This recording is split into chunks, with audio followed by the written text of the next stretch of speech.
প্রথমে Kamalapur rail station থেকে আমি আসছিলাম রাজবাড়ি। রাজবাড়ি থেকে ট্রেনে উঠে দৌলদিয়া ঘাটে এসে প্রবেশ করেছি। তখন দৌলদিয়া ঘাটে এসে স্টেশন থেকে আমি এইভাবে আসছি দৌলদিয়া বাজারে। বাজারে অনেক মানুষ ছোড়াছুড়ি করছে, কেউ আবার মারছে, কেউ আবার দৌড়াদৌড়ি করছে, কেউ আবার পানি ছিটিয়ে দিচ্ছে। আমি দেশবাসীকে একটাই অনুরোধ, আমাকে সাহায্য করবেন সবাই। আমার যারা ভিডিওটি দেখছেন, আমার সহযোগিতা করবেন সবাই। আমি চাই, আমি সুস্থ হতে চাই। আমি তাদের কাছে হাত জোর করছি। আচ্ছা, আর একটা কথা বলতে চাই, তুমি অনেকের সাথে কালকে খারাপ আচরণ করছো, হ্যাঁ? জি, মানে কি কারণে করলা? আমি বললাম আমি মানুষকে চাই আমার কাছে আসতে না, আমার কাছ থেকে দূরে থাকতে, কারণ আমি তাদের কোনো ক্ষতি করছি না। কিন্তু মানুষ সেটা বোঝে না। মানুষ উল্টা আমার কাছে এসে এসে আমাকে জ্বালায়, কেউ খেপকায়, কেউ আবার ডাকে।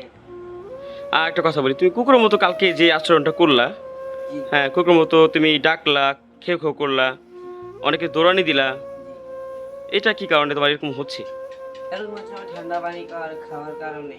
যখন আমি ঠান্ডা পানিটা আমার ভিতরে প্রবেশ করে না, হুম। তখন আমার ভিতরে মনে হয় কি আমি কাকে ধরবো, কাকে কামড়াবো, কাকে আমি আমার মতো করবো, আচ্ছা। তাই মনে হয়। কিন্তু আমি মনে মনে একটা কিছু ভাবি, যেরকম এরকম মানুষ দেখলে ভাবি তাদের তো বাচ্চা আছে, তাদেরকে তো কামড়ানোর কোনো প্রয়োজন নাই। মানে তোমার সাথে যারাই খারাপ আচরণ করছে তাদেরকে তুমি অ্যাটাক করছো? হ্যাঁ, তাদেরকে আমি কামড়ে দিয়েছি অনেককে। হুম। আর কেউ মেডিকেলে ভর্তি, আর কেউ দুনিয়া থেকে বিদায় নিয়েছে। তাই না? জি, আচ্ছা, তোমার ঠিক কতদিন আগে তোমার কুকুর কামড়াইছিল? 3 মাস। 3 মাস? জি, এটা সত্য তো না? এটা সত্য।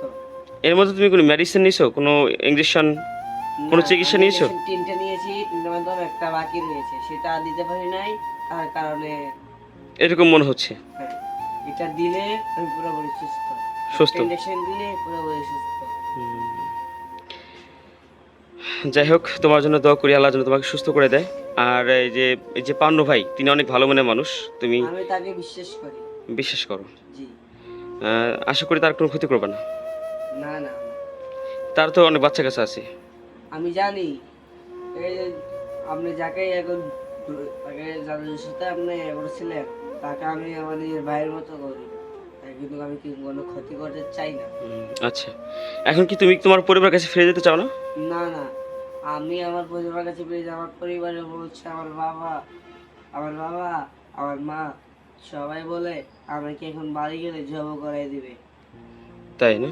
হ্যাঁ, আচ্ছা, তোমার আবার তোমার ঠিকানাটা বলো তো, তোমার বাসা ঠিক আমার বাসা কোথায়? হলো রাজশাহী। আর আমাদের দেশের বাড়ি রাজশাহী। আর বাড়া থেকে রাজশাহী কোথায়? রাজশাহী, তো সেটা আমি তো ছোটবেলা থেকে বার হয়েছি, আর কোনো বাসায় যাই না। আচ্ছা, আর বর্তমান কোথায় কোথায় থাকো তোমরা? বর্তমানে আমি আছি দৌলদিয়া ঘাটে। না, তোমার ওই বাবা মা কোথায় থাকে? আমার হ্যাঁ, বাবা আমার গুলিস্তান থাকে। গুলিস্তান থাকে। তোমার বাবা মা কি করে? আমার বাবা শেখ। হ্যাঁ, শেখ শেখ না, পদ্ধতি শেখ।